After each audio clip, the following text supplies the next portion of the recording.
Emmanuel, élevé dans sa famille, est avide de saisir tout objet nouveau en vue d'une exploration active, le passer d'une main à l'autre, le porter à la bouche, par exemple.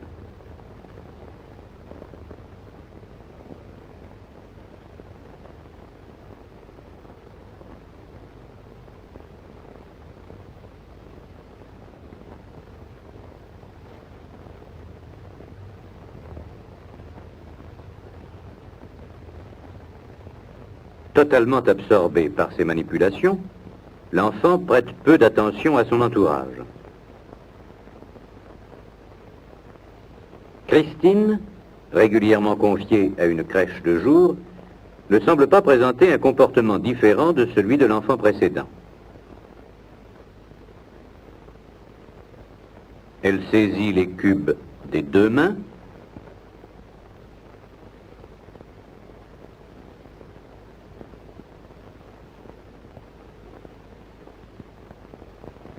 essaie de les superposer, les récupère quand ils tombent. Elle aussi est tout absorbée par son jeu.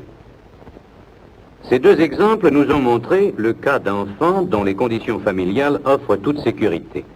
Par contre, lorsque ces conditions sont défavorables, au point de nécessiter un retrait et une hospitalisation, le comportement du nourrisson va s'en ressentir, ainsi qu'en témoigneront les séquences suivantes.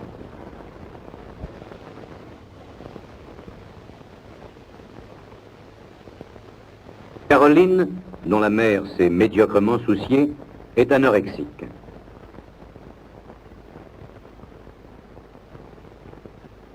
Cet enfant porte bien la main à un cube, mais en fait elle s'y intéresse faiblement.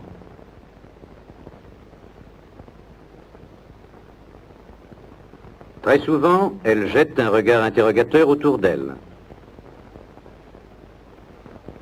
Son exploration reste active, mais elle semble surtout préoccupée par son entourage. Dans les cas qui vont suivre, le souci croissant de l'environnement et l'inquiétude décuplée auront pour corrélatif un amoindrissement de l'attention prêtée au jeu. Par exemple, Véronique, également anorexique, manifeste son refus en écartant ses mains d'un geste d'évitement.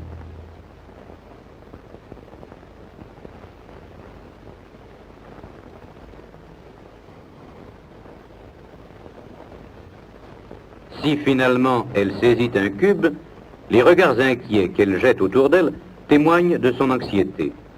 Son attitude est figée, elle ne joue pas.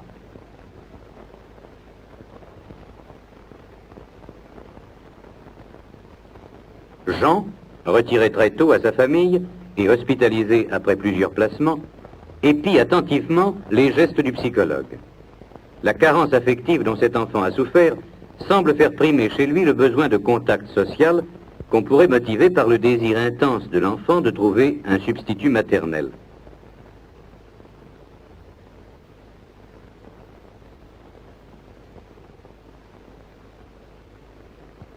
L'intérêt porté aux objets nouveaux est nul. Il acceptera sans résistance, mais sans intérêt véritable, le cube que l'on place dans sa main.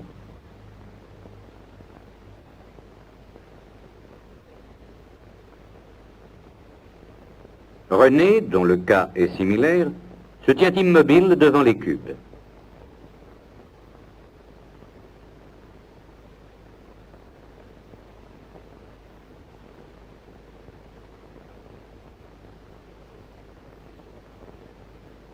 Au bout d'un moment, il fait mine d'en saisir un, mais il est en proie à une angoisse telle que peu à peu, il se désintéressera totalement et du jeu et de son entourage.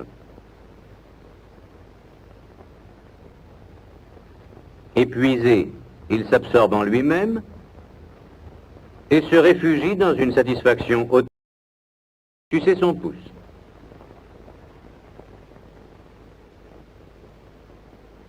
Annette, qui est aussi anorexique, a l'attitude figée. Son désintéressement est presque total.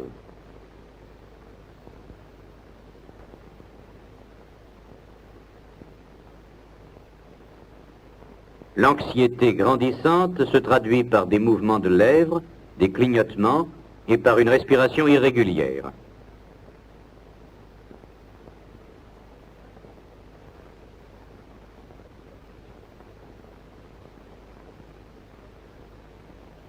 l'autisme se lit dans le regard vague de cette petite fille. Nous retrouvons chez Colette, privée d'affection et de soins, les mêmes symptômes d'autisme et d'anxiété. Gestes figés, respiration haletante.